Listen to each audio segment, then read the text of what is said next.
was billed as delivering justice and increasing convictions for sexual offences.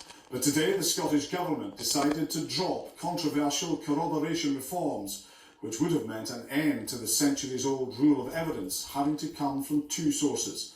The plan was backed by police and victims groups who said its removal would make it easier to prosecute crimes, but it was fiercely opposed by the legal profession, who believe it could lead to miscarriages of justice. Our chief reporter David Cowan has more.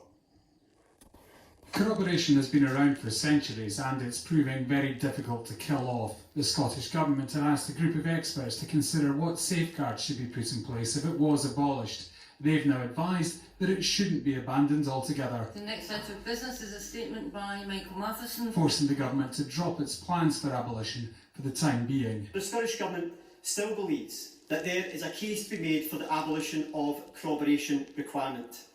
But we will now consider whether to proceed with it as part of a wider package. I think it's right to contrast the discussion today and the Cabinet Secretary's comments with those made 14 months ago. What a difference 14 months can make. Hugh Henry was referring to Michael Matheson's predecessor, who was enraged when opposition parties expressed concern about abolition.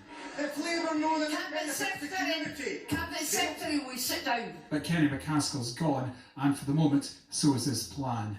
It's 4 years since the judge first recommended that the rule should be abolished, 3 years since the first round of consultation, and 2 since abolition was backed by Parliament. The expert group was asked to look at safeguards last year, leading to today's climb down. I think what this announcement is saying is that corroboration is still going to go, but it's going to be postponed until we're able to look at a package of measures that will definitely improve things. From the outset, we identified it as a very dangerous proposal, and we congratulate Mr Matheson on having the maturity to withdraw it.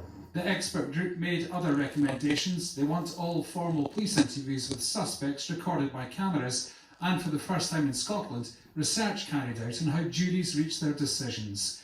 Corroboration may or may not survive all of this, but wide-ranging changes to our system of criminal justice are on the way. David Cowan, STV News. Well, live to our political editor Bernard Ponsonby. Bernard, the Scottish Government